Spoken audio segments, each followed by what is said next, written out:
Boa noite, boa noite. Aguardando o pessoal entrar na sala. Daqui a pouquinho a gente já vai começar. Enquanto o pessoal vai chegando, desejando boa noite para todo mundo. Hoje a gente vai fazer o nosso segundo encontro do nosso mini curso online sobre Introdução à História do Direito a partir da obra do professor Paulo Grossi, hoje com a obra A Ordem Jurídica Medieval, que espero tenham encontrado, tenham lido, tenha sido de interesse, tá? E hoje a gente vai poder discutir alguns detalhes. Como nós programamos na semana passada, a ideia é que a live hoje dure no máximo 1 hora, até para que eventualmente dessa vez a gente consiga salvá-la também no Instagram. Lembrando que nós estamos aqui ao vivo no Instagram e também na minha página do Facebook. Tá? Com mais ou menos, prevejo eu, uns 40 minutos de fala e depois, quem sabe, a gente consiga responder algumas das perguntas que vocês tragam ao vivo. Né? Então, é um pouquinho essa a ideia. A gente também tem um momento de interação ao final. Né? Alguns recadinhos antes de nós começarmos. Né? Muita gente tem me perguntado acerca da certificação enquanto curso de extensão. Como eu havia falado, né, a certificação enquanto curso de extensão ela é facultativa, é para quem tem interesse, eventualmente necessidade, numa certificação de uma atividade desse tipo, ou que quer fazer com que essa experiência que a gente está vivenciando agora, nesses últimos momentos aí, seja significativa.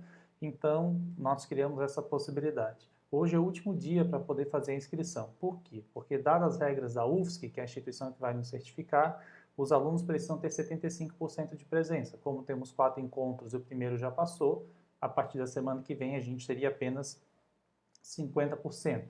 Então, hoje é o último dia de inscrição, lá no site inscrições.ufsc.br. Se vocês procurarem Paulo Grossi, já aparece. Se não, tem o link ali também nos posts anteriores de Facebook e Instagram. Então, as inscrições vão até o final da live de hoje. Então, por favor, quem tiver interesse, entra lá e faz a inscrição. Um segundo requisito, para além da presença, que a gente vai estar verificando com quem participou da live e tal, é uma atividade que eu coloquei como uma resenha, inclusive fiz uma publicação ontem com materiais sobre como preparar uma resenha e tal, eventualmente onde encontrar os livros nesse momento de quarentena. Então é importante dar uma olhadinha lá. Então, o que a gente tem? Uma resenha, ou seja, um comentário crítico à obra, para daqui a uns 15 dias após o final do curso. Então, o curso a última live está prevista para o dia 14 de abril. Então, lá para o dia 30 de abril, vocês teriam que, para quem pediu a certificação, entregar para que depois eu possa emitir os certificados. E os livros, lembrando, né, estão lá no site Scribd, que é uma plataforma de compartilhamento de materiais bastante interessante. Recomendo que vocês façam, né, a inscrição, não precisa pagar, em que pese eles ofertarem esse serviço a pagamento, basta que vocês compartilhem materiais em troca. Se vocês fazem a troca dos materiais, não precisa pagar nada, basta estar lá. Então é isso, agora que a gente já tem bastante gente entrando, tanto aqui no Instagram quanto no Facebook, eu acho que a gente já pode começar. Onde tem que enviar a resenha? Né? Não se preocupem, né? A gente vai passar aqui o contato, provavelmente pelo Facebook e pelo Instagram mesmo, tá? Para evitar maiores dificuldades. Então, a gente dá uma olhadinha nisso. Se tiver dificuldade de mandar os arquivos em PDF por ali na página de comentários, a gente passa um e-mail ou alguma coisa desse tipo. Não tem problema, tá? Não se preocupem com isso. O principal é o curso livre, a possibilidade que nós temos aqui de participar, de compartilhar e de conversar. Muito bem, tá? Então agora a gente começa. Hoje nós vamos falar desse livrinho aqui. Opa, a capa é diferente da de vocês, sim. Essa aqui é a versão original italiana, Ordem Jurídica Medieval do professor Grossi. Tá? Uma obra de bastante densidade, para quem teve acesso até a obra em português, né? Ela também tem bastante densidade. A minha obra em português ficou lá na UFSC, né? Então, não importando a tradução original, quem teve acesso, a gente vai trabalhar igualmente. Né? Então, é isso aí. O que a gente tem para conversar desse livro hoje? Qual foi a minha ideia de organizar a discussão acerca desse livro? Fazer um comentário à primeira parte do livro, né, que eu acho que é importante, ela discute algumas questões mais gerais, ela discute inclusive algumas questões que nós discutimos na semana passada, né? Então eu acho que isso me parece ser bastante interessante também. E depois a gente vai fazer uma passagem né, tentando trazer algumas ideias mais gerais que a obra traz a partir do devido histórico, das inclusive divisões que o livro parte, né, com uma nova leitura do que tradicionalmente a história chama de Alta e Baixa Idade Média e olhando as características do direito nesses períodos. Quais são as continuidades, eventualmente, quais são as rupturas que a gente tem ali. Então, esse é um pouco o nosso programa, né? E, para começar, talvez seja interessante falar da seguinte questão. Essa provavelmente, não sei se é a obra principal do professor Paulo Grossi, mas com certeza é a mais famosa. O que eu quero dizer com isso? É uma obra muito polêmica. Essa obra foi lançada aí há 1995, então a gente tem aí já alguns seus bons 22 décadas, né, dessa publicação, e é uma publicação que ainda chama bastante atenção, que ainda traz, né, muitas questões para a história do direito. E algumas delas, inclusive, a gente vai poder debater rapidamente algumas críticas dessas que são colocadas, partem justamente da escolha do autor. Por quê? Isso não é um manual de história do direito. Tá? O Manual de História do Direito do professor Grossi chama-se A Europa e o Direito, que a gente não tem tradução em português, mas tem tradução para várias línguas, por espanhol, por italiano, por francês, por inglês, por alemão e por aí vai. Essa é uma obra específica, monográfica, sobre a Idade Média e que não deseja fazer necessariamente um panorama, ainda como nós vamos ver depois, um segundo momento, traz algumas informações panorâmicas importantes.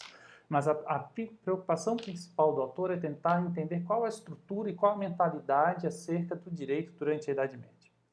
E, nesse sentido, essa obra já traz uma primeira novidade importante, que é uma concepção unitária acerca da Idade Média, ou seja, sem fazer, né, grandíssimas distinções entre Alta e Baixa Idade Média, mas, ao contrário, buscando ver o que há de comum, ver o que converge, quais são essas características que trazem uma determinada mentalidade do homem medieval e, por consequência, do direito medieval. Tá? E justamente nesse sentido ele vai colocar que para um historiador do direito, já mais versado, etc., talvez seja uma obra menos interessante. Por quê? Porque ele não vai trazer detalhes, datas e excessos de fontes, documentos e por aí vai. Mas ele vai justamente tentar verificar quais são os traços essenciais do direito nesse período. Aquilo que ele vai chamar de fisiologia do direito. Várias vezes vocês vão encontrar essa expressão na obra. Quando ele está querendo falar acerca da fisiologia do direito, ele quer falar justamente dessas características inerentes ao direito desse período. E talvez a principal delas, que ele vai colocar, é de um direito que se coloca dentro de uma estrutura ôntica, né, que é outro termo que o professor Grossi vai utilizar bastante. Ou seja, o direito medieval para o professor Grossi tem uma dimensão ontológica. O que isso quer dizer? Que o direito está no mundo do ser. O direito se faz presente a partir dos fatos objetivos e não a partir do mundo do dever ser, do mundo das vontades, de uma perspectiva subjetiva. Para quem é versado em história, também seria redundante falar, quando estamos aqui a falar de mentalidades, queremos dizer acerca da escola dos análises, ou a escola da nova história francesa, que surge na segunda década do século passado, daí completando seus quase 100 anos do seu primeiro manifesto, né, com seus personagens da primeira geração, Marc Bloch, Lucien Lefebvre, né, e depois com Fernando Braudel, etc., continua suas várias gerações, chegando a Jacques Le Goff, por aí vai.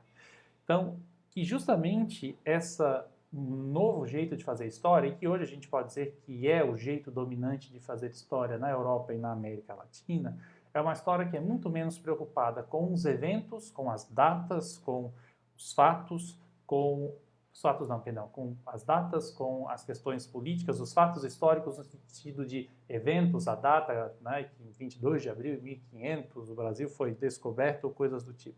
Mas muito mais está preocupada com uma história das mentalidades, entender as relações sociais, as relações econômicas, e a preocupação do professor Grossi aqui é adicionar a questão jurídica.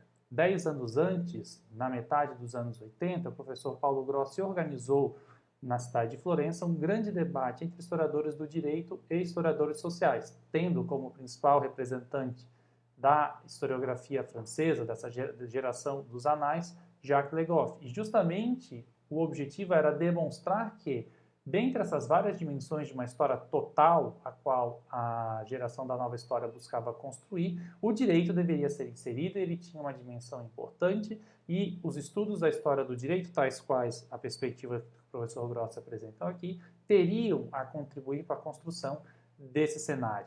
Então, isso foi um pouco essa a ideia como a gente colocou aqui. Né? Então, o que acontece? Como que o direito é enxergado? Isso a gente viu na semana passada na primeira live. Né?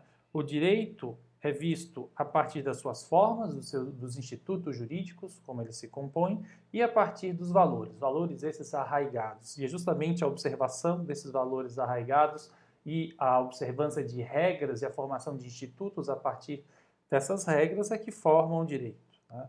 Ou seja, o direito vem do costume. Então, como nós vamos fazer para acessar isso? Porque, afinal de contas, os costumes, as mentalidades do homem medieval ficaram lá na Idade Média. Então, nós precisamos de instrumentos os quais os homens se expressavam. Tá? E esses instrumentos pelos quais os homens se expressavam, né, nós encontramos o que hoje a gente chama de direito privado, né, ou direito civil, ou seja, nos atos da vida cotidiana que tinham repercussão jurídica, é nesse sentido específico. Ou seja, é ali que nós vamos conseguir perceber algumas características importantes desse direito, tais quais como, por exemplo, né, como o professor Gross repete bastante vezes ao longo do texto, essa relativa indiferença, né, do poder político. Ou seja, que você tinha um direito que estava numa dimensão, né, para além daquilo que eram os ditames da política. E por isso, talvez, o professor Grossi aponta que seria um limite, tá, da sua obra, já um primeiro limite a qual ele assinala, buscarmos, por exemplo, informações acerca dos modos de punir, do que hoje a gente chamaria de direito penal, da justiça criminal desse período. Né? Justamente porque é mais difícil você encontrar essa mentalidade nesses tipos de atos, porque boa parte desses atos, inclusive, não ficaram, né, para o futuro, ou seja, os modos de punir mudaram muito com relação a, por exemplo, determinados modos, nós entendemos as relações entre os privados. Então, esse é um primeiro limite. Um segundo limite é a questão do espaço. Né? É uma obra que, por tratar de Idade Média, então, portanto, trata claramente de Europa. Né? E o que isso quer dizer? Aliás, o que nós podemos falar sobre a Europa? Né? Sobre a Europa, talvez para além dessas indicações do professor Grossi, tem um livrão, tem na biblioteca da UFSC, deve ter na biblioteca das outras federais, ainda que, né, seja em italiano, talvez não seja de acesso fácil a todos, que é o livro do professor Adriano Cavana, História do Direito na Europa, para quem não, eventualmente não conhecer essa obra, publicada pela Gilfré. Ele tem um primeiro capítulo muito bonito acerca da discussão da Europa. A Europa, basicamente, é um acidente geográfico. Né? É isso, a Europa é uma península, né, do grande continente que é a Ásia. Geograficamente, é isso que significa a Europa. Mas, culturalmente, tá, formou-se uma identidade específica disso. No primeiro momento, trazida pelos romanos e depois pelo cristianismo, ou seja, a conjunção desses fatores que se dá durante a Idade Média é o que marca uma identidade cultural da Europa. Então, isso é importante justamente para nós entendermos como isso ocorre. Por outro lado, isso que aparenta ser o limite tem uma vantagem, porque foge das divisões políticas muito intrincadas, muito difíceis de nós percebermos ao longo da Idade Média. Eventualmente, quem já viu aqueles mapinhas que passam as divisões geográficas, político-geográficas da Europa ao longo da Idade Média, nota que ali há uma aceleração muito forte, ao contrário do que a gente nota na modernidade. Então, a ideia é justamente perceber que, a prescindir dessas mudanças políticas fortes que existem na Europa nesse período, tá, nós temos o direito como uma constante, aquilo que depois vai ser chamado de direito comum, que a gente vai poder falar hoje aqui. Ou seja, a ideia é justamente tentar compreender o medievo justamente a partir dos valores que são do medievo e que a modernidade, de algum modo, refutou. Ou seja, isso é um fator bastante importante. Você tem, pela modernidade, especialmente pelo discurso iluminista, né, uma série de atributos do que deve ser a política, a sociedade e o direito que se confrontam fortemente com isso. E a ideia é justamente afastarmos-nos desses prejuízos, ou ao menos pré-juízos, para que nós possamos olhar o medievo como ele é. Ou seja, não olhando o medievo como uma idade do meio, como a etimologia do nome, como um período de mera transição, mas entender como, o professor Gross utiliza essa expressão, um planeta jurídico completo, ou seja, um mundo jurídico em si, ou seja, que não é uma mera continuação do direito romano, por exemplo, ou seja, a Idade Média não continua, ainda que tenham vários elementos em comum, com as práticas do tempo de Roma, tá? E que fazer esse tipo de comparação seria, né, como colocar no leito de Procrusto, aquela famosa lenda, né, do qual o sujeito, se é muito grande, né, tinha as pernas cerradas quando se deitava nessa cama. Então não é um pouco essa a ideia, justamente de tentar olhar o medievo a partir de si. Ou seja, isso significa que também não existe uma modernização com relação ao direito romano. Existe uma apropriação muito específica do direito romano que ocorre nesse período. E é um pouquinho esse tipo de apropriação que a gente vai ver na segunda parte da live. Então é um pouco essa a nossa ideia nesse momento. Tá? Ou seja, entender o papel do direito romano aqui vai ser fundamental. Basicamente, o papel do direito romano, a gente vai falar depois também, é dar alguma cobertura de autoridade, aquilo que no direito moderno a gente chama de validade. Então, a norma hoje, a norma jurídica estatal, ela tem validade porque ela é emanada por uma autoridade competente, o parlamento, os órgãos do Estado e por aí vai. E a gente vai ver como que isso vai acontecer com o direito romano na Idade Média. Como que o direito romano vai servir com esse suporte de validade? A questão é que a realidade, o mundo dos medievais era muito diferente do mundo dos romanos. Então, ainda que houvesse uma validade dada por esses textos de autoridade, textos escritos por grandes juristas da antiguidade, a prática era bem diferente da teoria. E é um pouco nesse sentido que a gente vai ver como que isso funciona. Uma outra advertência importante também é libertar-se dos conceitos modernos, Estado, lei, soberania e interpretação. Para quem leu a obra, viu que boa parte desses termos geralmente aparecem em latim. E aparecem em latim para que não sejam confundidos com os significados modernos. Então nós vamos falar de lex, nós vamos falar de interpretatio, nós vamos falar de status, tá? Não vamos falar de soberania porque é uma palavra moderna, né, que vai surgir justamente na França, nessa transição entre a Idade Média e o Antigo Regime, mas nós vamos falar de jurisdictio, que não é jurisdição como nós conhecemos hoje. Então, esses conjuntos de termos em latim aqui têm uma função específica, que não são meros caprichos ou erudição, uma falsa erudição, na verdade. Aqui eles são conceitos próprios e por isso são mantidos na língua original. Tá? Então, a ideia é justamente a gente perceber as descontinuidades entre o mundo antigo e o mundo medieval, assim como nós conseguimos perceber com mais facilidade as descontinuidades entre o mundo medieval e moderno. Então é um pouco esse o desafio. E entender entre a alta e a baixa Idade Média uma continuidade, né, espiritual, uma continuidade de sentido, de linhas gerais. E nesse sentido, efetivamente surgiu o título da obra, que é A Ordem Jurídica Medieval.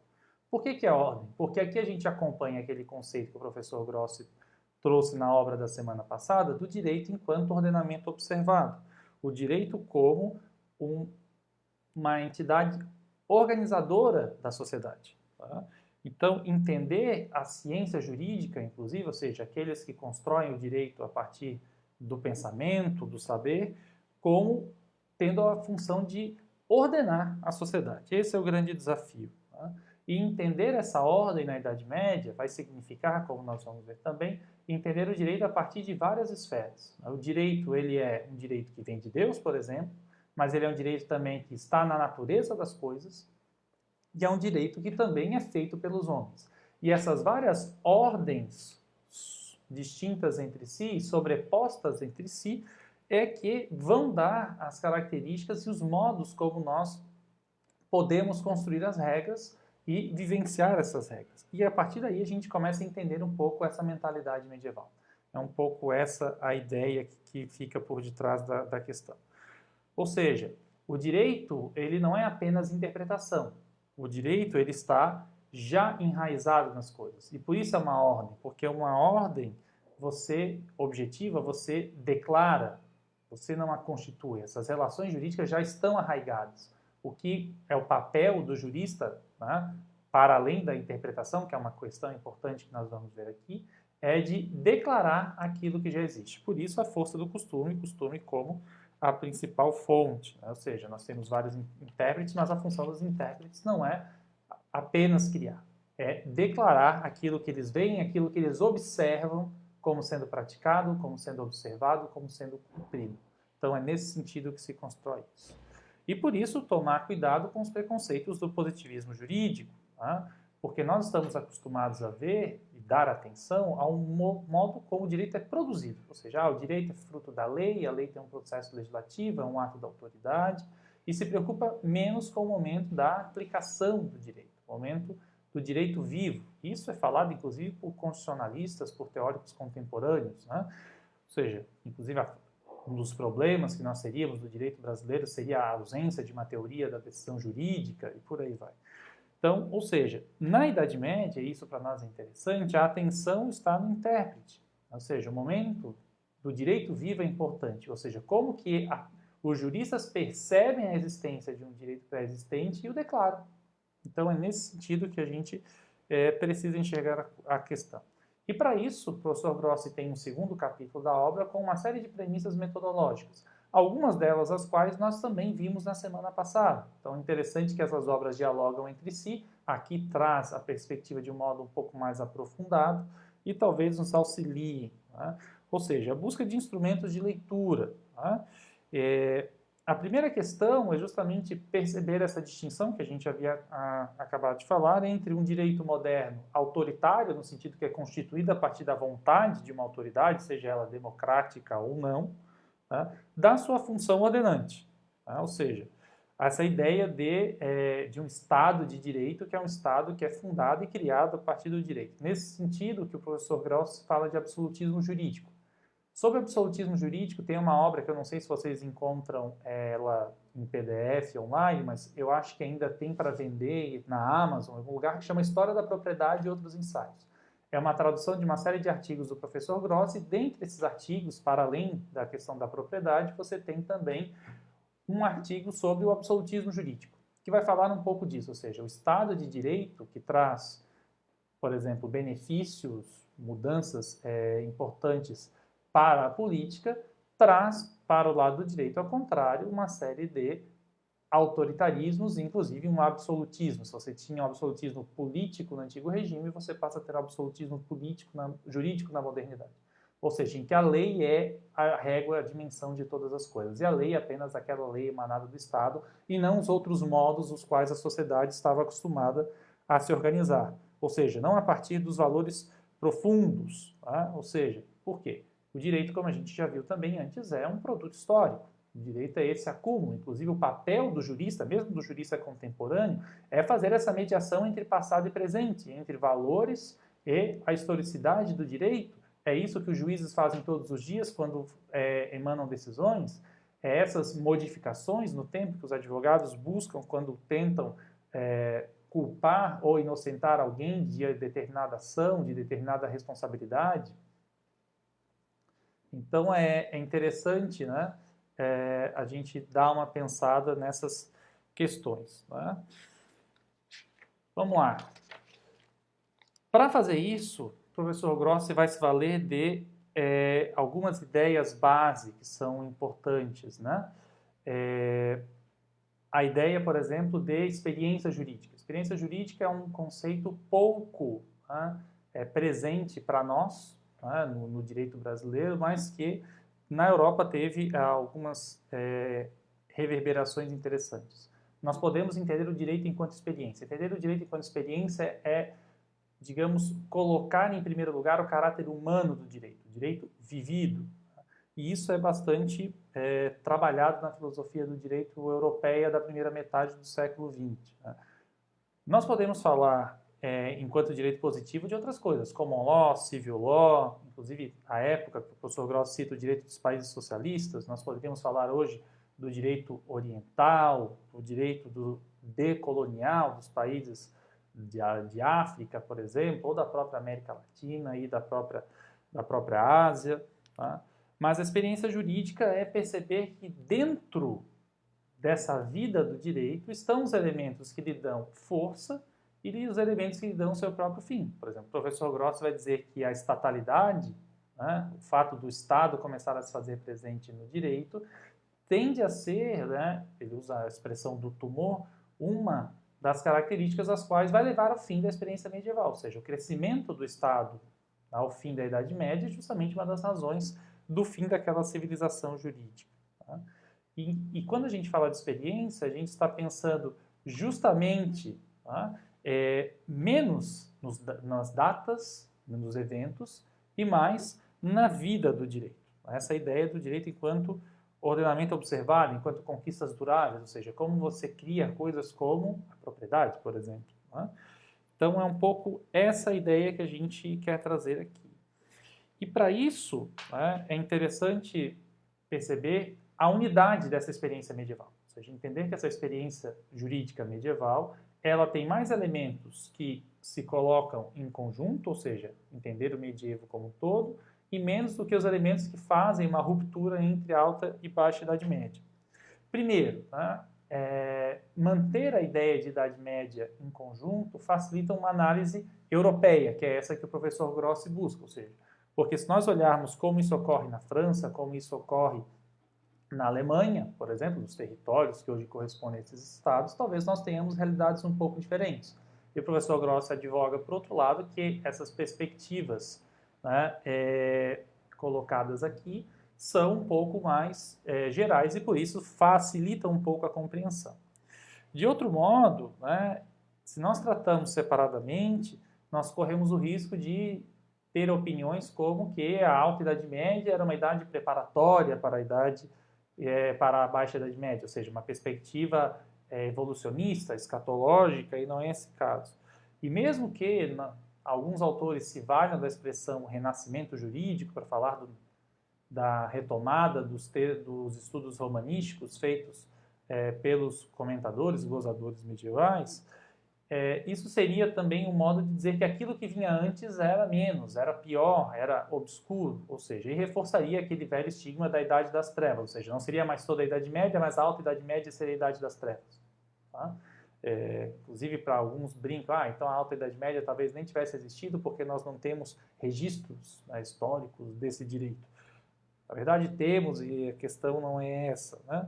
Mas é justamente a gente tentar entender que nós temos uma experiência unitária que se manifesta de modos diferentes. Aquilo que o professor Grossi vai chamar da oficina da praxis, enquanto essa alta Idade Média, e o laboratório sapiencial, aquilo que a gente está acostumado a chamar de baixa Idade Média. Ou seja, nós temos mudanças no mundo do direito que fazem sentido, inclusive, para entendermos essa unidade. É um pouco essa questão. Tá?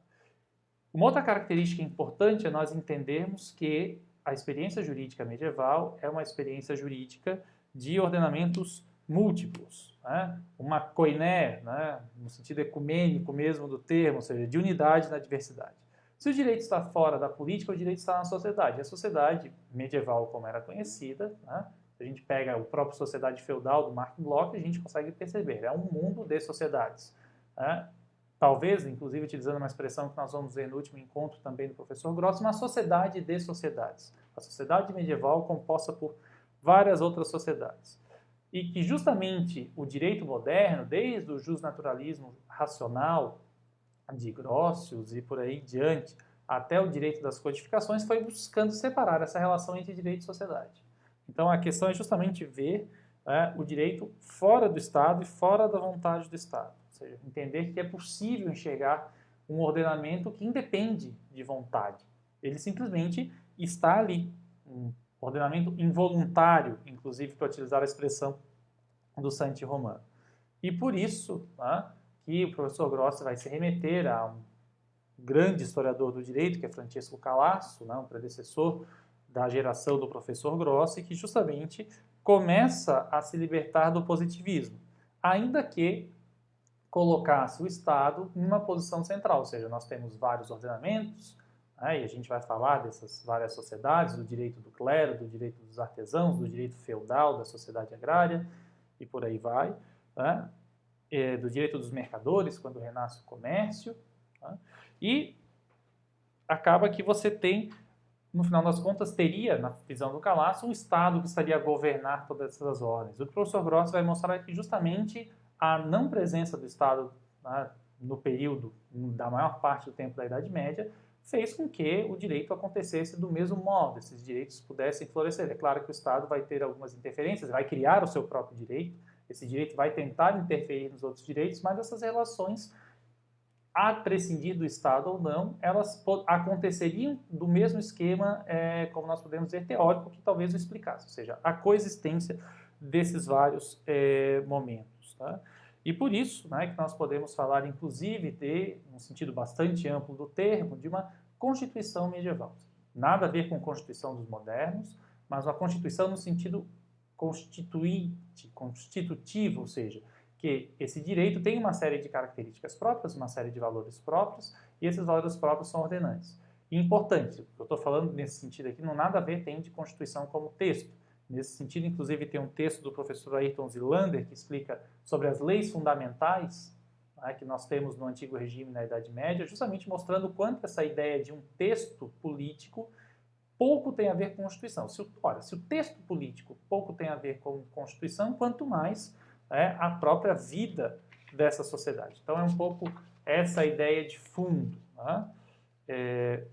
E aqui nós vamos poder, antes de tratar das características da Idade Média, dessa grande continuidade desses dois períodos de Alta e Baixa Idade Média que o professor Grossi propõe, das críticas. Tá? Então nós temos duas críticas principais que eu achei, vocês encontram elas inclusive na internet. Uma do professor Mário Ascheri, né, que está numa revista, salvo engano, de processo civil, e depois ela acaba se multiplicando para outros lugares. E a gente também a crítica do professor Emmanuel Comte, que está inclusive na revista Análise, ou seja, a revista da Escola Francesa de História.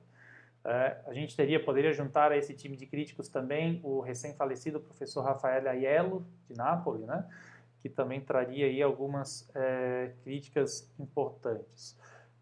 Alguns resumos dessas críticas. O porquê que a obra do professor Grossi foi recebida com tanta polêmica lá em 1996? Tá?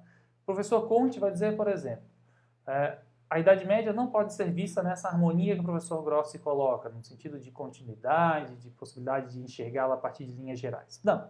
A Idade Média é necessário enxergá-la a partir de suas contradições. É um período extremamente contraditório, um período de lutas políticas ferrenhas, e por isso você não poderia enxergar essas linhas gerais. Ou seja, essa tentativa que o professor Grossi teria de tentar trazer um discurso unitário, nas palavras do professor Comte, seria uma tentativa vã. Tá? Inclusive, ele vai utilizar, do modo como o professor Grossi trata algumas passagens, ele cita o exemplo de São Tomás de Aquino, em que o professor Grossi observa a questão objetiva, né, da visão de direito a partir de Tomás de Aquino, né, ou seja, o direito é fruto da razão, questão clássica colocada na Suma Teológica. E que o professor Comte vai dizer, o professor Grossi ignora o fato subjetivo de que esse direito fruto da razão pode ser colocado por um príncipe. Né?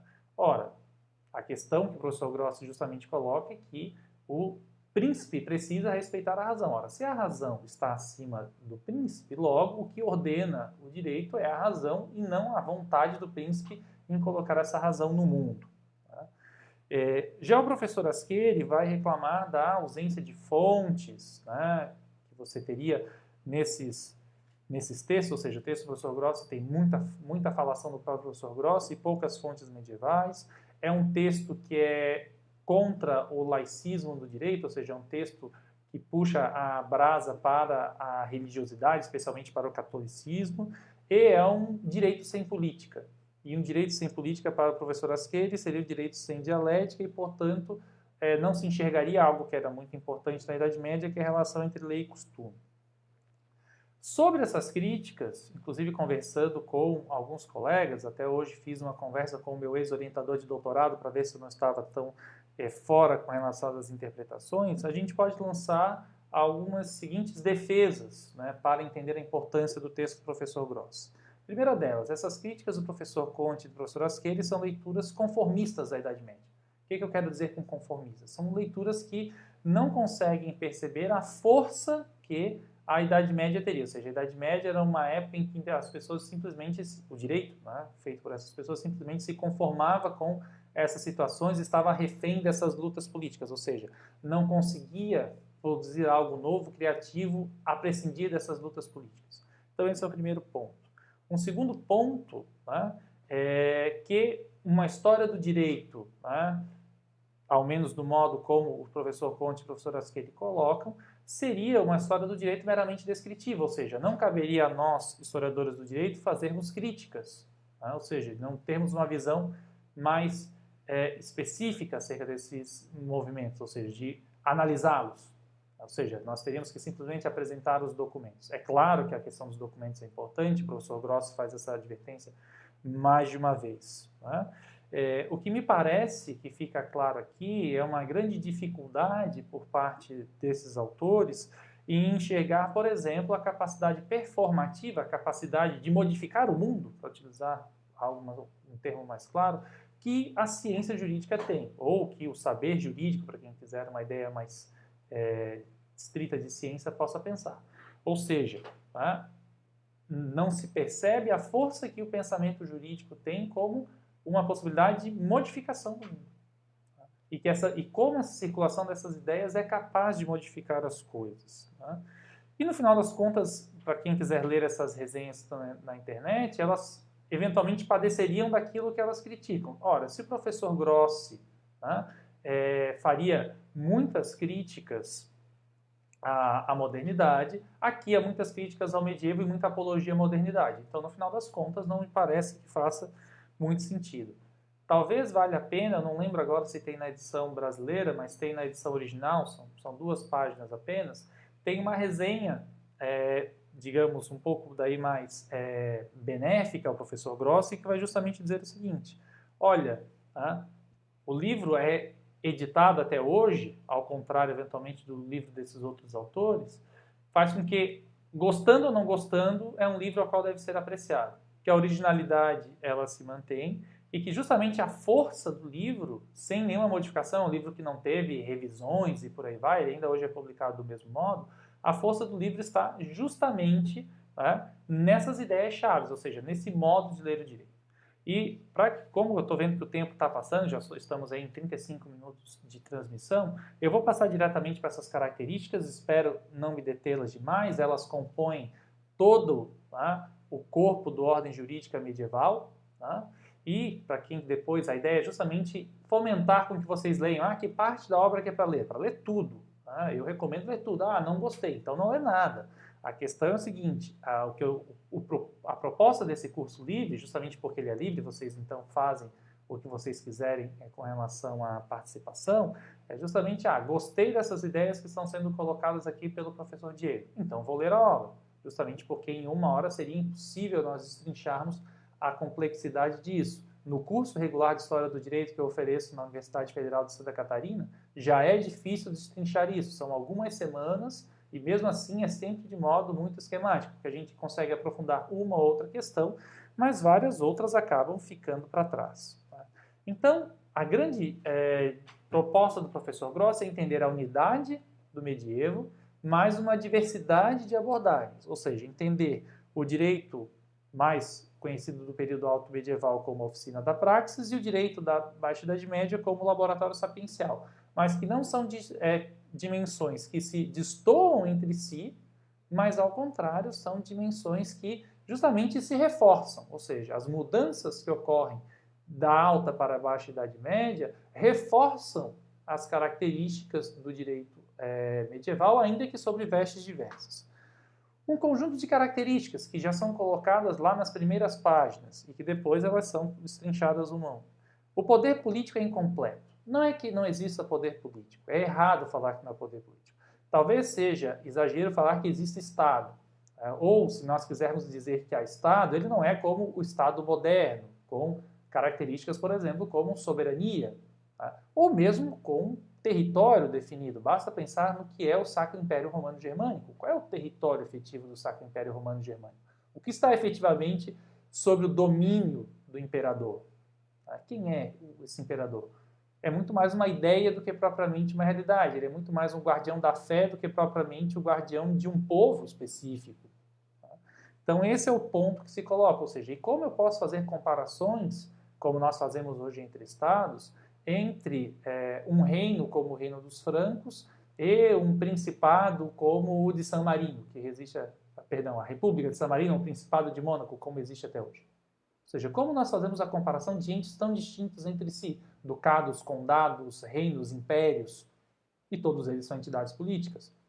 Então é justamente isso, o poder político é incompleto, ele é fragmentário, e ele não dá conta desse mundo especialmente feudal, que é justamente um mundo senhoril. E as regras do senhorio são muito mais as regras do mundo privado do que as regras do mundo público. Isso é importante se colocar. Isso faz com que o direito alcance uma alta esfera de autonomia, que as várias possibilidades de se fazer direito passam por fora dessa questão política, ou seja, você não precisa da questão, aliás, você não tem a questão política muitas das vezes para dar conta disso.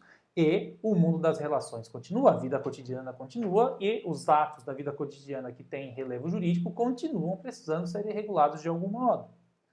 E é justamente nessa autonomia que o direito tem, justamente por essa fraqueza do poder político que se esvai desde a decadência do Império Romano, né, que nós podemos aqui pensar as características desse direito. Tá? Aqui o que nós vamos colocar como esse pluralismo jurídico, ou seja, justamente porque o direito é fruto do social, você não tem um Estado centralizado capaz de controlar os indivíduos, então aqui você tem essas várias ordens. Tá? Então você tem ordens que a gente vai poder falar um pouquinho mais no final, como a da igreja, que conseguem uma força um pouco maior, tá? Mas você vai ter outras ordens que vão ter forças importantes. Tá? Então, o mundo feudal e as relações suzerania e vassalagem, que organizam as próprias ideias de nobreza no futuro, as relações das atividades que vão ocorrer no dito renascimento da Baixa Idade Média, como o comércio. Então, a gente tem aqui uma série de questões que vão se colocando. Essas várias ordens coexistem. Esse é o ponto, inclusive. Não existe uma ordem superior da igreja sobre os reinos ou vice-versa. Você tem essas ordens em rede, horizontais, e que vão ter organizações muito específicas de acordo com o modo que os juristas vão lendo isso. O importante é perceber que o direito tem uma dimensão factual, ou seja, você não tem mais à disposição, né, ao menos de acesso rápido, direto e efetivo, das categorias dos romanos, ou seja, da própria ideia de jurisprudência, de direito que os romanos tinham. Tá? O que você tem de acesso é o costume. Ainda que muitas das vezes o costume reproduza ou seja muito próximo do antigo direito romano, especialmente nas regiões da Península Itálica. É aquilo que o professor Cavana, já que a gente pegou a obra aqui, vai chamar de um direito romano vulgar, ou direito românico, que é justamente como que os sujeitos da Alta Idade Média recordavam das antigas regras do direito romano. Porque com o desmantelamento do Império, você não tinha mais os juristas romanos à disposição para prestar jurisdição ou eventualmente dar conta dessas regras de memória. Mas você tem justamente modos de como as coisas eram resolvidas que ficam ali presentes. E se é um direito baseado nos fatos, um direito baseado no costume, é um direito histórico, ou seja, o direito vale mais quanto mais ele dura do tempo. Essa é a regra básica do costume. Um costume ele é mais forte, ele é mais efetivo, quanto mais tempo ele tem, quanto mais tempo ele é observado. Então, essa é uma característica importante. O momento em que a natureza, que o primitivismo toma conta um pouco das coisas. Essa é uma característica importante do mundo medieval. Um mundo onde as coisas, especialmente a terra, tem um papel principal, ou seja, a vontade dos homens não faz sentido. É muito importante, por exemplo, pensar que não existe uma diferença entre o direito, entre a ideia de indivíduo. A ideia de indivíduo não existe. Tá? Então, ou seja, o que é indivíduo para a Idade Média não faz sentido, porque o sujeito ele é parte de uma sociedade, então ele é um servo da gleba. Um servo da gleba só tem sentido se você pensa no mundo feudal. Mesmo o cavaleiro ou o nobre ser um feudal, ele só tem sentido naquela organização específica. Um comerciante só tem sentido na sua rede de comerciantes, ou seja, as vontades individuais não fazem muito sentido, não trazem, né, aquilo que é de principal para a compreensão do direito, mas justamente o como essas organizações sociais criam regras para ambas. Tá? Por isso que, inclusive, o professor Grossi lembra 3 fatos normativos importantes: terra, sangue e tempo. Nesse sentido, reicentrismo de res, então por isso a terra é o centro das relações. Tá? O mundo, o que se produz, inclusive, de direito tem a ver com isso. Tá? O sangue é importante, ou seja, se você nasce nobre, você morre nobre. Se você nasce servo, você morre servo. Pouquíssimas são as possibilidades de mobilidade social. Nós vamos ter 2 importantes na Idade Média. Uma delas, o ingresso no clero, e a outra delas, né, é o ingresso no mundo dos juristas, ou seja, entrar numa faculdade de direito quando elas nascem nessa transição entre alta e baixa Idade Média. Ou seja, o indivíduo é imperfeito, a comunidade é perfeita, ou seja, cada um dos grupos das sociedades, desses microsistemas sociais, é que efetivamente dizem aquilo que o direito realmente deve ser. Ou seja, o direito aqui se apresenta como ordem, como algo dado, e que o papel do jurista é compreender aquilo que já está na ordem, perceber aquilo que o direito é e tomá-lo para resolver uma situação concreta. Ou seja, isso responde bastante, né, alguma dessas ideias que a gente tem da alta para baixa Idade Média. E a gente percebe a partir de algumas continuidades fundamentais, e depois a gente vai olhar algumas rupturas importantes. Tá? Primeiro, qual é o papel do príncipe? Então o poder político existe, mas é incompleto. Qual é o papel do príncipe? O papel do príncipe é um papel de juiz, mas o papel de juiz num sentido muito amplo, porque não necessariamente ele está ali a resolver controvérsias concretas, mas ele busca ser um polo pelo qual as pessoas podem obter algum tipo de justiça. Tá? E principalmente, qual é o papel do príncipe? O papel do príncipe é permitir que essas várias ordens coexistam, aonde ele consegue ter algum tipo de poder, e permitir que essas ordens livremente se apliquem. Ou seja, o papel dele é proteger a ordem jurídica plural e não tentar ele construir a sua própria ordem jurídica. Essa tensão é justamente a tensão do período posterior, daquilo que a gente costuma chamar de antigo regime. O antigo regime para o direito é justamente o movimento da tensão entre esses velhos estamentos, essas velhas ordens, muito arraigadas e consolidadas aí, com centenas de anos de tradição da Idade Média, contra um príncipe que busca querer ser um legislador unitário e ainda não consegue, só vai se conseguir na modernidade. Aqui não, aqui o príncipe tem esse papel de ser um juiz. E por que a metáfora do príncipe é com o juiz? Porque o príncipe tenta se espelhar na ordem divina. E quem é Deus? Deus é aquele que no juízo final dará conta de todos os nossos atos. Então ele tenta ser essa cópia imperfeita de Deus na Terra. Então é esse o papel. Mas perceba, esse papel, assim como o próprio papel de Deus nessa vida humana, é muito limitado. Se Deus só consegue julgar as pessoas depois de mortas, também o príncipe não tem essa possibilidade de conseguir a todo tempo julgar e comandar as pessoas. Uma segunda ideia muito importante que explica esse pluralismo jurídico é a ideia de jurisdictio, que não se confunde com o contemporâneo, a tradução de jurisdição. Tá? Então, o que a gente tem aqui, ou seja, jurisdictio é a capacidade de dizer o direito. Mas quem diz o direito? Essas sociedades, ou seja, esses grupos sociais. Então, o clero produz o seu direito, chamado direito canônico, os comerciantes produzem o seu direito, a chamada lex mercatoria, o direito feudal produz sim as suas regras, algumas delas inclusive colocadas por escrito.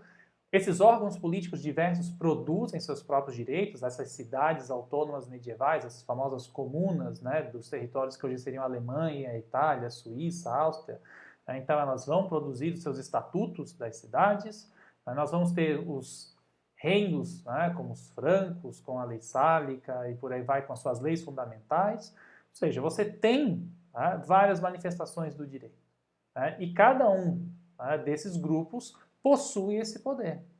E o papel do príncipe é apenas possibilitar com que essa jurisdicção seja exercida por cada um dos poderes sociais, porque inclusive legitima com que ele, príncipe, tenha algum tipo de papel relevante nisso. Então isso é importante.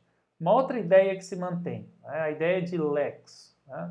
Quando eu falo de lex, também não quer significar lei. O que eu quero falar com lex? Lex pode ter duas duas acepções. Primeiro, uma acepção filosófica política.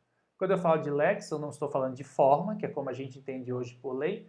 Né? Minha professora de teoria do direito usava um conceito muito simples para falar sobre o que era a lei. A lei era a forma que se reveste a norma. Ou seja, quando eu falo de lex, eu estou falando de norma, não estou falando de lei. Então aqui a gente já tem uma distinção bastante clara. Mas o que é essa norma? Qual é o conteúdo dessa norma? Como que a ciência jurídica resolve isso? A partir de dois elementos. O primeiro, o da razão, a ratio, ou seja, o direito é fruto da razão, como depois vai muito bem trazer São Tomás de Aquino. Tá? Essa razão que é iluminada por Deus para os medievais. Tá? E é uma razão que se concretiza a partir da equitas, tá? Da equidade. E o que é a equidade? A equidade é julgar cada caso de acordo com as suas características. O que isso significa? Isso significa dizer que problemas semelhantes podem ter respostas diversas.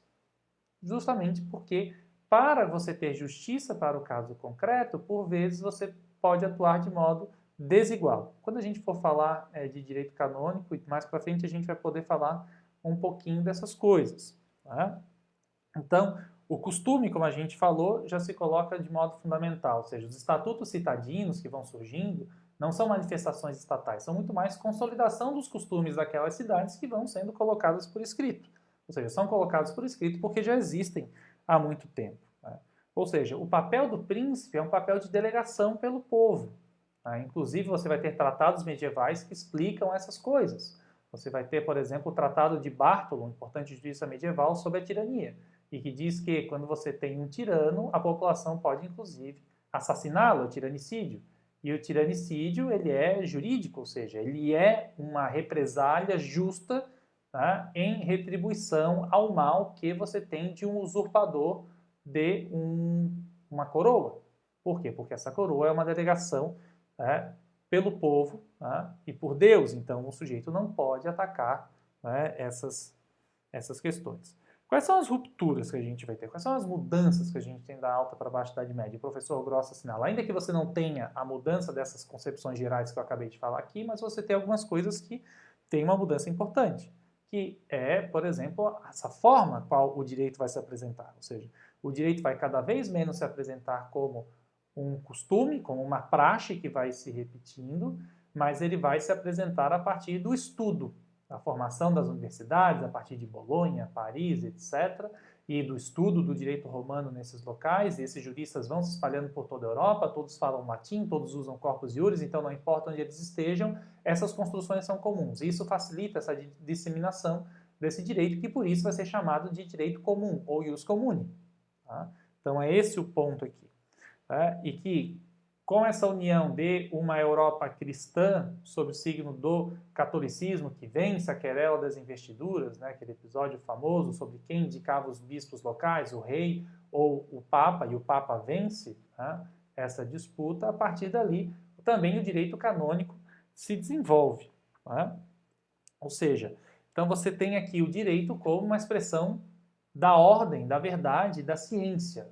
Então o papel passa a ser não mais do mundo da praxe, né, ler ali no cotidiano essas operações e dali criar direito, mas passa a ser também, porque não se exclui o que acontecia na Alta Idade Média, isso continua a acontecer. O próprio professor Antônio Manuel Espanha, quando vai falar do direito dos rústicos em Portugal, avançando já ali para o século XVI, XVII, ainda vai falar desses costumes que são, né, mais fortes do que a tradição dos juristas letrados, mais fortes do que o poder da coroa. Então você tem essa continuidade, mas você tem também um direito que busca ser ciência. E essa ciência vai se construir na leitura, na releitura dos textos romanos. Por que os textos romanos? Os textos romanos são o referencial importante, né, de uma civilização jurídica. São um referencial importante de um direito que é venerável pelo seu estilo, pela sua forma, pelo modo como foi bem colocado. E, inclusive, pela cristianização do mundo romano, é uma fonte também sagrada. Tá? Porque se nós pegamos, inclusive, as codificações tardias do Império Romano, elas já vão assimilar vários dos fundamentos católicos. Elas estão reunidas nesse corpus iuris feito pelo Justiniano lá no Império Bizantino, que é também uma questão bastante irônica disso tudo. Então, o direito romano ele dá uma veste para esse direito medieval, que na prática, como o professor Grossi explica, é o momento a qual, a partir da interpretatio, para não utilizarmos também o conceito de interpretação dos juristas modernos, se modifica esse direito contemporâneo medieval a partir da base daquilo que os romanos traziam e dos costumes. Ou seja, você tem uma operação, digamos aqui, dialética. Parte-se do texto romano, o texto romano é um pretexto, para o qual você vai extrair regras para o mundo cotidiano, passando pela mediação dos costumes e das práticas que aquele mundo medieval tinha. Então é um pouco essa a mágica da coisa. Né? E justamente a partir daí que, por exemplo, a gente consegue perceber na igreja uma dimensão bastante interessante. O direito canônico tem essas características. Né? Então, o direito canônico ele cresce por quê? Porque ele está numa sociedade sem Estado e a igreja está onde o Estado não está mais. A igreja romana assume, né, as antigas divisões geográficas do império. E ela tem, né, uma pujança econômica importante, ela tem uma mensagem de salvação para o mundo em que o tempo não passa, né? Ou seja, que geração vai, geração vem e tudo se permanece como está, o imobilismo social já é um dado de fato, então essa mensagem salvadora é importante.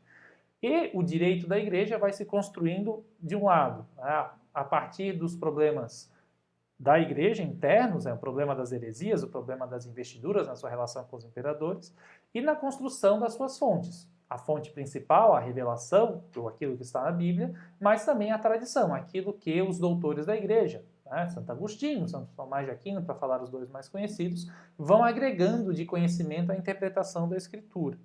E também você vai ter teólogos que vão trazer elementos importantes. Talvez o mais importante para nós seja Graciano. Graciano é quem vai fazer aquela famosa distinção entre direito divino, direito natural e direito humano dos medievais, e justamente isso surge numa obra teológica, né? Que era a concordância dos cânones discordantes. Ou seja, a ideia aqui era justamente dar conta desse mundo que estava ali presente. Né? Junto disso, as decretais papais, que eram documentos feitos para resolver casos concretos, mas que criavam normas em abstrato se necessário, que julgavam ações quando fosse também necessário.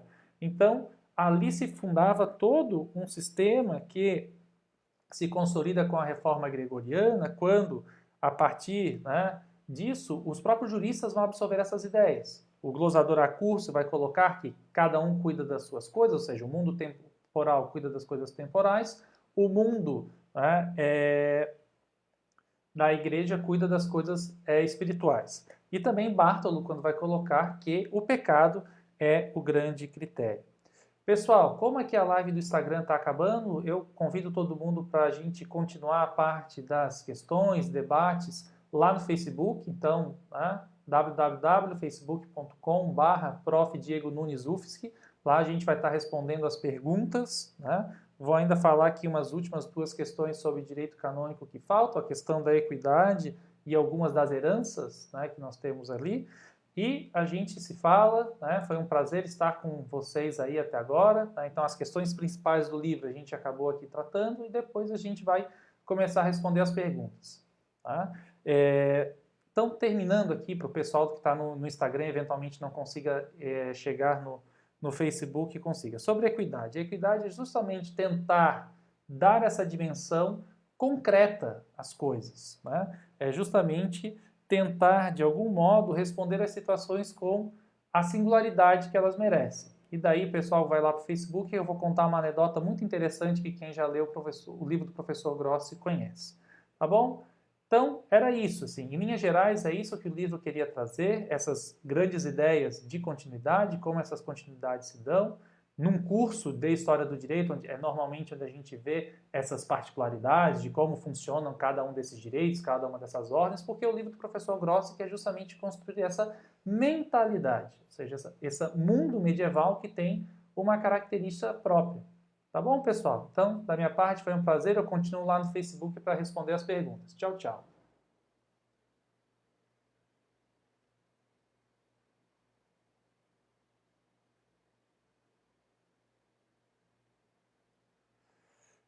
Pessoal que está aqui no Facebook, a gente continua. Vou aproveitar aqui e tirar o outro fone de ouvido. Tá? Esperando, né, um pouquinho para o pessoal chegar.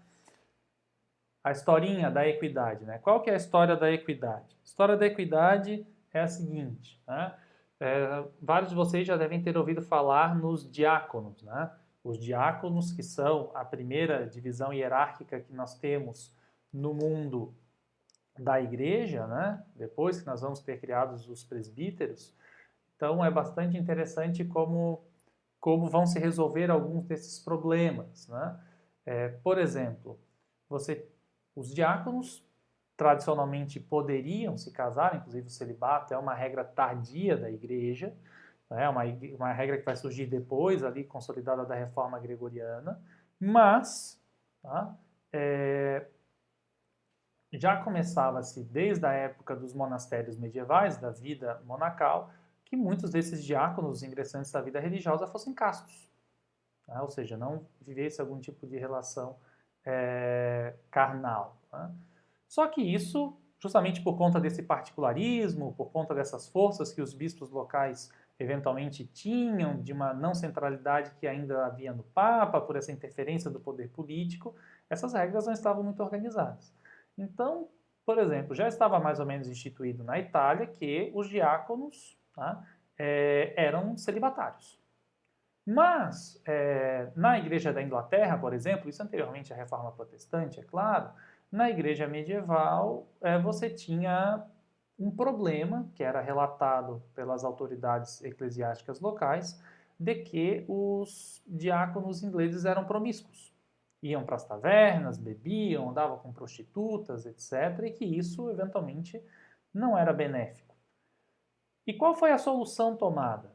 Tá? A solução tomada foi a seguinte: não, os diáconos ingleses podem casar. Tá? E quando se tomou a decisão que os diáconos ingleses poderiam casar, tá? Você, por outro lado, não fez com que os diáconos italianos, que já eram celibatários, pudessem passar a casar. Ou seja, essa é uma resposta de equidade, essa é uma resposta que se dá a partir da singularidade, da diferença. Por quê? Porque na lógica do direito medieval, e aqui especificamente do direito canônico, que tem como objetivo a salvação das almas, essa é a solução que melhor resolve o problema, porque ela mantém os italianos que já são castos, castos, e mantém os ingleses que eram promíscuos, não castos, mas regrados. Tá? Ou seja, você não tem eles mais pecando, você tem eles dentro de uma relação matrimonial. Uma relação matrimonial que também é chancelada pela igreja. Tá? Isso, inclusive, acontece ainda hoje com a recepção por parte da Igreja Católica de algumas denominações menores de rito grego, inclusive alguns padres presbíteros anglicanos que mantêm o matrimônio quando ingressam na Igreja Católica. Por quê? Porque já mantém o seu status anterior, são matrimônios religiosos e por aí vai. Essa é a ideia de equidade. E essa ideia de equidade que você tem no mundo eclesiástico, ela se espraia para o mundo medieval. Inclusive, no mundo de common law, como é uma das perguntas que foi feita ali, das raízes do direito americano e tal, que surge na Inglaterra, por evidente, está nisso, ou seja, de que você pode resolver os problemas por equidade. Você passou a ter, inclusive na Inglaterra, do mundo common law, tribunais específicos para julgar causas por equidade. Ou seja, onde você não iria trabalhar apenas com os precedentes, né, com as coletâneas dos julgados anteriores, mas você trabalharia com também as regras de equidade. Aí que depois, com os Tudor, etc., após os Tudors e por aí vai, começam a sofrer algum tipo de limitação, porque passaram a ser vistas, depois da dinastia dos Tudor, como um modo, né, de você ter arbítrio, né, dada a força absolutista que eles tinham. Dois exemplos para a gente finalizar essa discussão e eu passar a responder as perguntas de como, por exemplo, algumas circunstâncias do direito canônico passaram a ter relevância no mundo civil. No mundo dos contratos, por exemplo, a ideia do pacto nu. O que é o pacto nu? O pacto nu são vários dos contratos que nós fazemos hoje em dia, que são contratos que não, por exemplo, colocam como garantia direitos reais. Ou seja, então um contrato sobre um bem móvel, né? Um copo, aproveito e tomo uma água, mas que você não precisava de uma garantia do bem ou de uma tradição do bem para você fazer o pacto. Tá? Ou seja, inclusive é do que dá asa a uma ideia contemporânea muito importante, que é a da boa-fé, tá? Que é uma ideia fundamental para a gente entender as relações contratuais contemporâneas, colocada inclusive como um princípio fundamental no atual Código Civil brasileiro. Um outro exemplo, né, esse bastante interessante, é a da formação da pessoa jurídica. O mundo romano não conhece a ideia de pessoa jurídica. E como que você forma a questão da pessoa jurídica? Inclusive, Bartolo depois vai adotar essa solução que a igreja cria a partir do direito canônico para o mundo do direito civil, do direito dos homens. E daí ele passa a ter uma repercussão maior. Todo mundo já ouviu falar das paróquias católicas que são dedicadas a santos, São Judas Tadeu, né, Santo Antônio, São Francisco, etc. Né? Cada uma tem o seu santo, umas se repetem, por aí vai. O que você passava a fazer? Quando eventualmente alguém queria fazer uma doação para a igreja, para eventualmente fazer a caridade, salvar a sua alma, né, naquela ideia de que o católico deve realizar obras concretas para obter a salvação, então eventualmente ele doar dinheiro, talvez facilitasse alguma coisa nesse sentido. Então, para que não houvesse confusão entre a pessoa, né, do abade, aquele responsável por aquela abadia, por aquele monastério, ou do pároco daquela paróquia, e a igreja, que não estava em todas as paróquias, mas estava lá em Roma, tá? Então as doações eram feitas ao santo. Então eu não estou doando para o padre fulano, que é o pároco administrador dessa paróquia, ou para o abade tal, que é o responsável pelo monastério, mas eu faço essa doação para os muros da abadia, ou faço elas para o São Francisco, que é o guardião daquela paróquia. E com isso você cria essa distinção entre uma personalidade com vontade para realizar os atos e uma pessoa que não existe no mundo prático, mas que possui bens, por exemplo. Então, Santo Antônio, que já está morto há muito tempo, possuía bens. São Francisco, né, possuía bens. E por aí vai. Então, essa construção, né, e a criação de atributos e a possibilidade depois que esses atributos circulassem de algum modo, ou seja, que você comprovasse, né, que aqueles bens ficariam para a paróquia e não fariam parte da herança daquele clérigo, ainda pensando no momento anterior ao celibato, onde você tinha clérigos que tinham mulheres e filhos e tinham bens para deixar em herança. Então, parece bastante importante nós pensarmos em dimensões como essas daqui. Vamos lá, eu vou começar a responder as perguntas, então, para a gente colocar aqui. Castos dentro do matrimônio. O comentário é justamente essa, castos, né, no sentido de que apenas para produzir família. Então, nesse sentido bastante específico. O princípio da equidade é uma afronta à imparcialidade? Sim, se nós pensarmos, né, na imparcialidade contemporânea. Ou seja, esse critério da imparcialidade faz bastante sentido, tá? Se nós pensarmos no direito de hoje, em que você tem um juiz que é um agente do Estado e como agente do Estado que é público, deve se manter equidistante entre cada um dos privados. Então, isso seria tanto que hoje, tá, em geral, você não faz julgamentos de equidade. Os julgamentos de equidade, eles ocorrem, tá, em situações muito excepcionais. Tá? Então, esse é um ponto importante. Então, sim, ela afronta a imparcialidade como nós conhecemos, porque não existe essa ideia de imparcialidade para os medievais. Tá? Não são essas as regras que regem o processo. Inclusive, o processo, né, por exemplo, da igreja é um processo inquisitório, ou seja, é um processo que é completamente guiado pelo juiz. O juiz é parte. Então, não existe um processo imparcial. A gente vai ter uma ideia, não de uma imparcialidade, mas uma ideia de jogo, ou seja, de partes com igual possibilidade de ação, tá? No processo alto-medieval de matriz germânica, em que você vai ter, inclusive, possibilidade de resolução como composição de danos por meio de pecúnia, ou de duelos, ou de coisas nesse sentido. Tá? Então, aqui que a gente tem essa diferença. Tentando subir aqui os comentários, mas não estou conseguindo. Então, ver se eu consigo puxar para cá.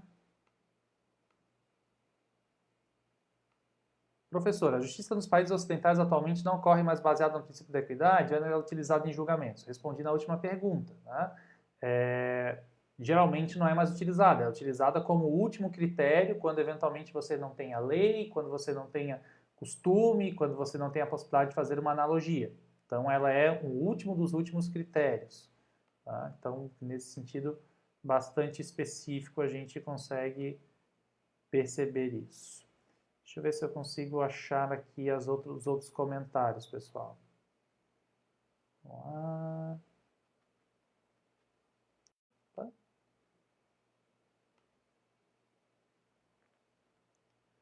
Pessoal, o vídeo voltou. Eu vou pedir então, para quem estiver online ainda e quiser que eu responda a pergunta agora, que cole a pergunta de novo aqui na parte de baixo da barra, porque daí eu consigo enxergar novamente, tá bom? A minha barra não sei por que está trancada. Isso. Ó, chegaram as perguntas aqui. Colhem devagar para conseguir responder todas, tá? Professor, pode fazer um paralelo entre jurisdicção medieval e autogoverno do direito colonial? Pergunta bem interessante, né? Então, o jurisdicção medieval é essa ideia de que cada corpo social tem essa possibilidade. Então, de algum modo, o direito do Reino de Portugal, tá, ele é um exercício jurisdicção, assim como os vários modos de viver o direito que a gente vai ter no mundo colonial, pensando no mundo colonial brasileiro, né, seja de um lado as capitanias hereditárias, né, que são doações privadas, né, como depois próprias ideias que a princípio seriam subversivas, como os quilombos, dariam conta disso. A gente tem, por exemplo, bastante disso comentado nesse livro do professor Espanha, o Cultura Jurídica Europeia. Ele tem um pedaço que fala sobre direito colonial brasileiro e isso é explicado com mais detalhes. Então, sim. Tá? Larissa, ius comune e ius patrio como complementares. Ius patrio, não sei de onde veio essa expressão, mas eu entendo a ideia, né?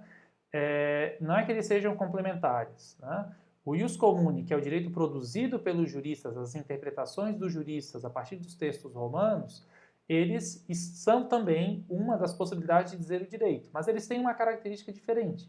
Justamente como são cientistas e estão observando a ordem, ele tende a ser mais geral. Por quê? Porque ele consegue perceber do alto a coexistência desses direitos em rede. Então, o direito dos reinos, o direito das sociedades mercantis, os direitos dos clérigos e por aí vai. Então, tá, o direito mais geral tende a ser o ius comune, ainda que, como também o próprio professor Espanha também vai explicar nessa obra aqui, daí também cenas dos outros capítulos, vai falar que não existe uma hierarquia pré-estabelecida. No direito moderno a gente tem Constituição, lei, atos, né, normativos menores ou a própria sentença do juiz, né, como uma hierarquia pré-determinada. No mundo medieval você não tem hierarquias pré-determinadas. Então aqui cada caso é um caso e cada solução é uma solução. Guilherme, em algum momento da Idade Média existiu um esforço coletivo consciente para a transformação da ordem jurídica? Não do tipo que foi o esforço geral dos glosadores e comentadores, mas algum grupo específico que tenha trabalhado para modificar o direito consuetudinário em algum ponto? Bem, com certeza esses vários grupos sociais buscavam, né, disputar espaços entre si. A gente pode, por exemplo, colocar dois desses grupos, né, que são os agentes políticos e a igreja, os clérigos, que vão buscar e vão disputar transformar essa ordem jurídica num sentido mais autoritativo. Ou seja, a grande dificuldade é que na Idade Média você não tem um Estado forte o suficiente para fazer isso. E é justamente essa uma das características que para nós traz essa modificação entre a Idade Média e a Idade Moderna. Ou seja, um Estado mais forte, com um rei mais poderoso, é capaz de tentar fazer isso. Agora, um esforço coletivo, consciente, não. Porque como a ordem é pré-estabelecida, aquilo é aceito como dado. E se é aceito como dado, não tem muito sentido tentar transformar. Isso também só vai começar a ocorrer na modernidade quando se começa a questionar essa ideia do dado. Ou seja, quando o fundamento do direito natural deixa de ser a natureza tal qual Deus criou, né, com as hierarquias, por exemplo, a própria hierarquia do homem e a mulher, por exemplo, que tem origem bíblica. Né? Então, ela resolve esse tipo de questão.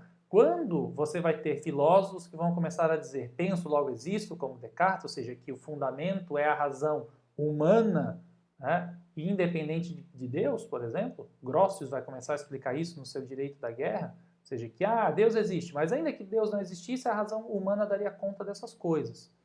Então, atenção, tá?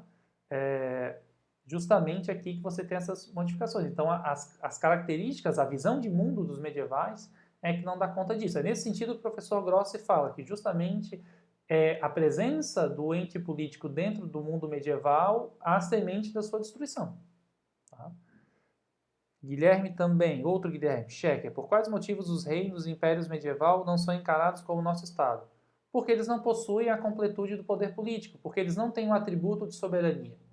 Porque o poder que os reinos têm são muito semelhantes à das várias ordens sociais com relação ao direito. Todos eles têm jurisdicção, ou seja, o fato do poder político dizer o direito, então, o potestade daquela comuna medieval, poder emanar um estatuto e consolidar os costumes, eventualmente modificando-os de modo mais conveniente para si, não resolve a questão.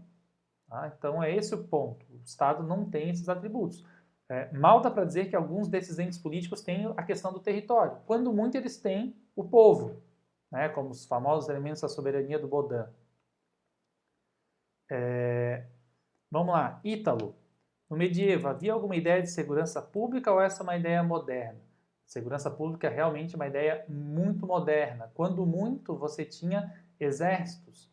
E é importante lembrar que, em geral, esses exércitos, inclusive, eram exércitos mercenários. Você não tinha uma vinculação de que o exército é feito pelos nacionais. Tá? Você não tinha ideias desse tipo. A obra do professor Paulo Grossi trata da dispensatio? Salvo engano, não. Tá? Daí teria que dar uma olhada, o professor Grossi tem alguns escritos mais específicos de direito canônico, a qual você daí poderia dar uma olhada nisso, mas aí são artigos, né? Daí vale a pena procurar. Gente, mais alguma pergunta que eu deixei para trás, lá de cima, se alguém quiser colar, senão a gente vai preparando aqui o encerramento. Da minha parte, foi um prazer participar com vocês. Né? Semana que vem, né, para quem ficou aqui, já vou anunciar, a gente tem uma novidade, a gente vai ter 2 lives na semana que vem, sempre na terça-feira, porque a gente vai ter um bônus. Né? A semana que vem a gente vai estar trabalhando com o Mitologias Jurídicas da Modernidade, então é esse livrinho que a gente vai estar analisando aqui, e quando nós formos analisar esse livrinho aqui, eu conversei com o professor Arno Dalry, que é o tradutor desse livro para o português, e ele topou fazer uma entrevista. Mas como o professor Arno está lá na Bélgica, então a ideia é justamente nós conversarmos com ele um pouquinho antes. Então a gente vai ter uma primeira live às 18 horas, que deve durar uma meia hora, vai ser uma espécie de entrevista, a qual também eventualmente vocês podem adicionar perguntas, eu farei algumas poucas perguntas iniciais, e depois a gente parte daí para a discussão mais acadêmica, propriamente, do texto. Né? Então a gente vai falar um pouquinho de contexto, de pretexto, um pouquinho também da obra geral do professor Grossi, de como o professor Arno acabou trazendo essa obra para o Brasil e por aí vai. Tá bom? Opa, apareceram aqui mais algumas perguntinhas. Aqui teve o comentário da Dalier. Obrigado, Dalier, é isso aí mesmo. Né? Status, né? Sami, vamos ver aqui, dar uma olhadinha. De que forma as ideias de status e capacidades do direito romano se mantiveram no direito medieval? A ideia de status, ela adquire uma nova configuração, né? Porque os status vão justamente se caracterizar a partir dessas diversas ordens. Então, as jurisdictio, né? Essas várias capacidades de dizer o direito de vários entes sociais vão criar status diversos, inclusive internos. Então, você tem nas corporações de ofício, você tem o mestre e o aprendiz. Então, tem status diferente. No direito feudal, você já tinha, então, o servo e o vassalo. Você vai ter o servo e o senhor, perdão. Você vai ter o suzerano e o vassalo, e por aí vai. Ou seja, você vai ter internamente essas várias possibilidades. Tá? Então, assim, para quem está perguntando do livro, a gente tem lá no Scribd. Pessoal, então era isso. né? Já respondi aqui essas últimas perguntas, obrigado. Eu vou responder as outras que ficarem depois ali no Facebook, entro nos comentários e respondo. Foi um prazer estar com vocês. Era isso, a gente se vê semana que vem, né? Então, nesses 2 horários, vou estar publicando todos os recadinhos que são importantes aí para vocês. Um grande prazer. Tchau, tchau, pessoal. Até mais.